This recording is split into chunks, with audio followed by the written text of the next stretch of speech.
on manque pas de puissance avec la moto Buza, une moto que ça fait longtemps que j'entends parler, mais là, aujourd'hui, on la présente à l'émission. Une belle Suzuki. Écoute, elle est tellement belle. C'est la Hayabusa, donc la GSX 1300R. C'est une moto mythique. Écoute, c'était la première moto de série qu'on cassait le 300 km/h avec. Donc, ça roule. Le design est tellement beau, le noir mélangé avec un peu de bronze puis de chrome, bien fini. Ce qu'on a de nouveau au niveau de l'apparence, en fait, c'est plus le carénage. Sinon, on n'a pas touché vraiment à la puissance, même qu'on l'a diminué un petit peu. Et quel malheur! Mais c'est la seule chose comme telle. Et elle a aussi pris un petit peu de poids. Mais on est maintenant à 264 kg. C'est quand même une machine qui est lourde. Puis cette année, ils se sont concentrés plutôt toute l'électronique. Parce que, tu sais, l'électronique, là-dessus, il n'y avait pas grand-chose à l'époque. Mais là, il y en a pour ton argent. Écoute, il y en a tellement que tu en viens tout mêler. Il y a tellement de modes de conduite et d'ajustement de tout ce que tu peux faire. Tu sais, en partant, tu as 6 modes de conduite déjà là.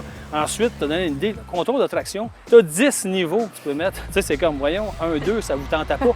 10, de la même façon que l'anti-ouélé. Tu as vraiment des tonnes d'assistance, ce qui fait que, ça, évidemment, bien, ça permet d'être un meilleur pilote, de te sentir aussi un peu plus en sécurité puis de contrôler cette puissance-là. Parce que tu peux aussi contrôler la puissance de la moto. Puis c'est important, là. Tu pourrais dire ça à quelqu'un, tu veux limiter la vitesse, on s'entend, parce que tu as une bombe, tu as une F1 entre les mains. Bien, ils ont beaucoup retravaillé la suspension, la nouvelle suspension de Suzuki, donc elle est beaucoup plus confortable. La selle aussi, beaucoup plus large, c'est plus confortable. Et au niveau du guidon, tu sais, parce qu'on a tout le temps mal au niveau des poignets et des avant-bras, ils ont été relevés un peu. Donc, écoute, je ne ferai pas du Montréal-Québec, on s'entend que c'est ce genre de moto-là, mais tu as quand même beaucoup plus de confort. Là, c'est vraiment une moto aussi qu'on peut apporter dans une piste de course, pratiquement. Là. Oui, écoute, ça, tu peux faire de la piste avec ça. Non, tu es équipé pour faire ce que tu veux avec ça. Écoute, c'est d'une agilité, et pourtant, c'est lourd. Oui, c'est ça qui est impressionnant. Mais c'est très maniable, c'est agile. Le système de freinage il est adéquat là-dessus, il est performant. Tout est performant, là, ça, c'est sûr et certain. Mais justement, on parle de puissance. C'est quoi le moteur? Bien, ça, en fait, c'est un 4 cylindres en ligne.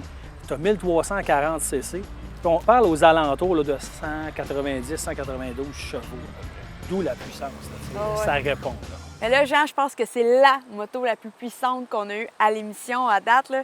Puis là, j'ai la chance de l'essayer. Oui, d'ailleurs, le gars de Suzuki était très nerveux, mais je l'ai rassuré. Je dis non, regarde, elle va se contrôler. Elle fera pas de backflip. Non, rien avec ça.